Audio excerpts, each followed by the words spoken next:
Okay. Right? Okay. Frank, we'll start.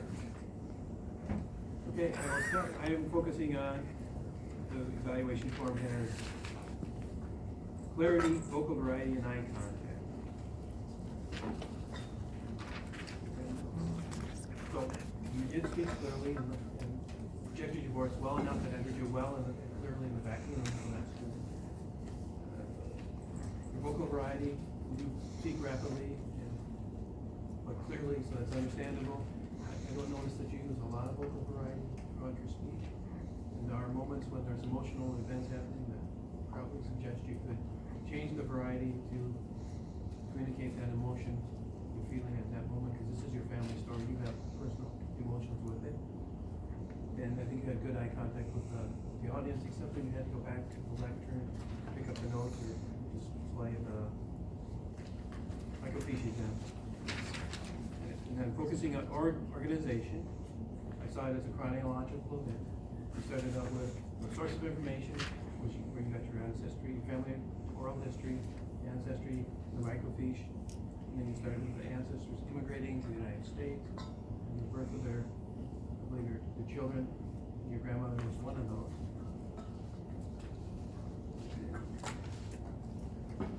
I think it was challenging me to keep up with all the dates and times. I think you in 1930 and went back to 1920 because you misspoke or something. One thing that might be helpful for the audience, for me, would be to see a timeline of events. So you have your emigrating at this time, birth of your grandmother, and what happened. You can step through and I can watch it and visually see it as you tell the story evolves. Because I was challenged to keep up with as you move back and forth. And then you can talk about your mother at age 14, and then you can explain the adoption process and what's available, what's not available. And then I liked your conclusion, the idea that you said you had a chance to visit your grandmother, but she's dead now, and you also have a chance to visit her really passively. And that you suggested to the audience, take the time, visit family, stay connected. I think that was a wonderful message for you.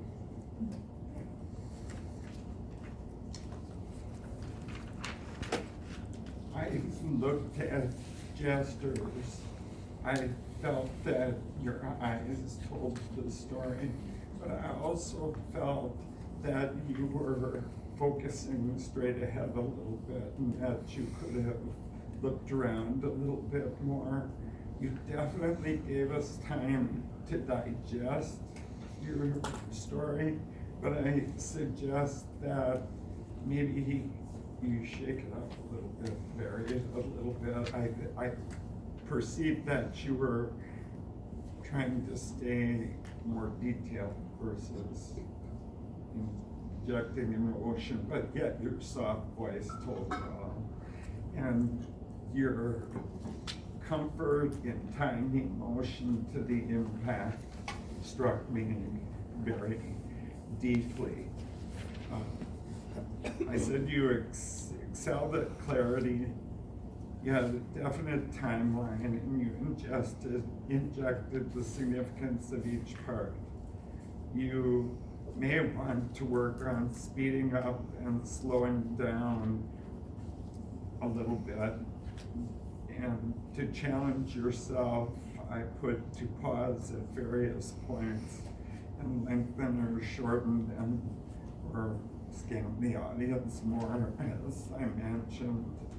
And I'm going to be honest with you, we talked about 3 parts that we were going to do, and I wrote Frank's part.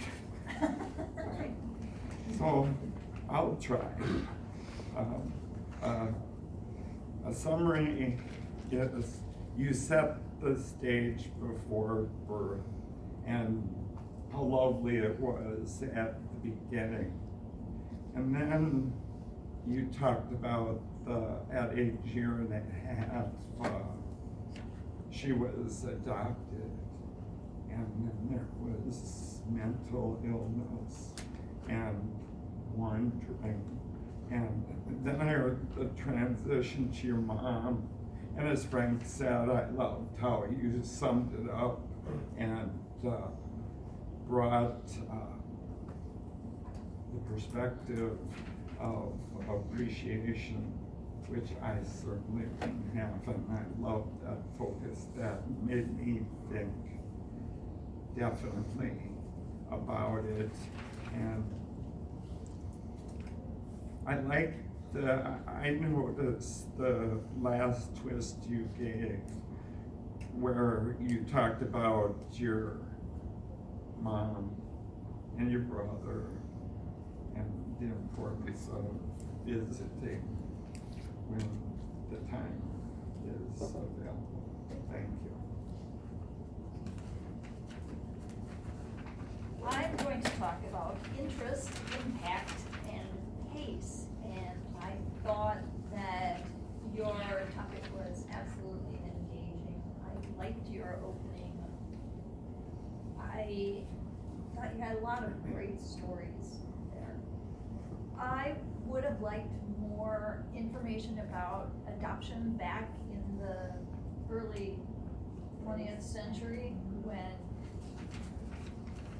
when adoption records were secret. They were sealed. In fact, in 1973, I was a nanny for one of my college professors, and they had adopted a child, and perhaps it was the nascent anti-disestablishmentarianism of Oh, the come on now.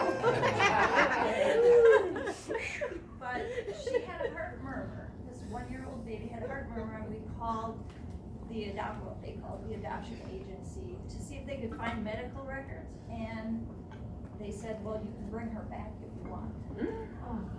How awful, right? It's like she's part of the family. Come on. But I don't know if everybody realizes that it was finding out your past is absolutely a challenge. And I would have liked to know where all the microfiche came from.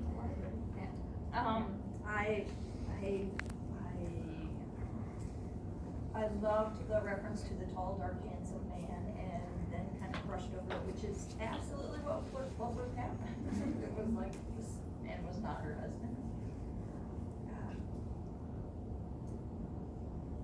I thought you said before you started that you were worried because you talked too fast, and I really didn't think so. I thought you could have used a little more volume at times, but I didn't think the pacing was bad. And I thought you used some really well-placed pauses.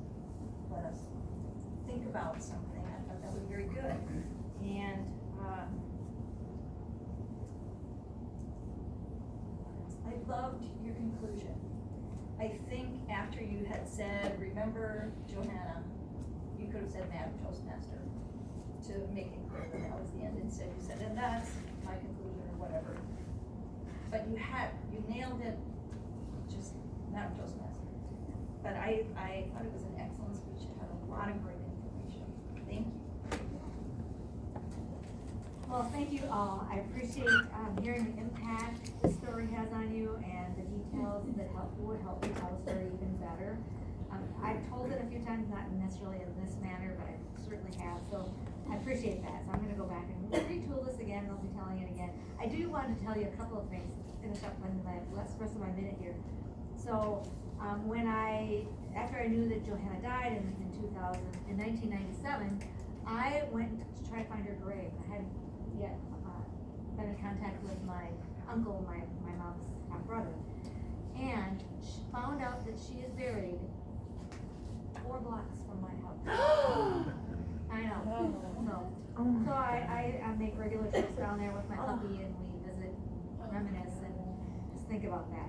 And I'm just gonna pass around a picture, because I don't have a picture of Johanna, but I am gonna pass around a picture of my mom and dad in their 20s, just so you can get I have a hunch that Johanna probably looked a little bit like my mom, so you can kind of see that. So this picture's from the 1950s or so, and just to kind of give you a face with some names. And really pictures really help tell a story. Thank you all.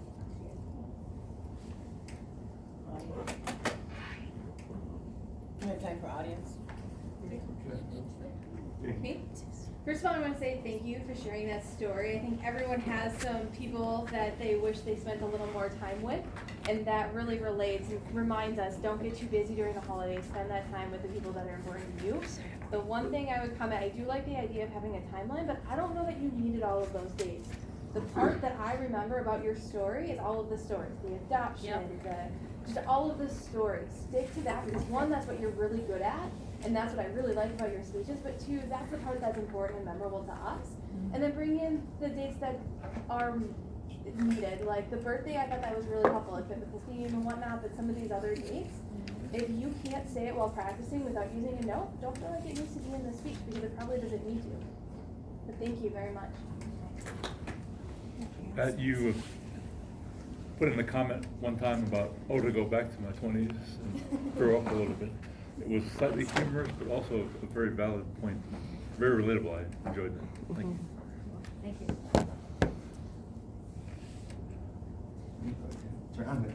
Yeah, I think one of the big things was you are a very good storyteller, but at the beginning, your introduction felt like it wasn't quite as fleshed out as much of the rest of your speech, and I think you could have brought us in more with a stronger hook, you know, kind of let us know that there was that this wasn't just a simple story, but that there is, as the Beatles would say, the long and winding road that gets you to where we are now.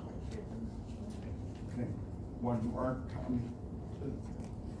I'd like to echo what Jamie said. I wrote that on your comment too, Pat. I feel like there are two different ways you could approach this. One is the facts for the people who love the history that came to America, the dates and all that. But what I really connected with was the story, and I didn't really care except for the highlights. And putting it in that context might be for a different audience.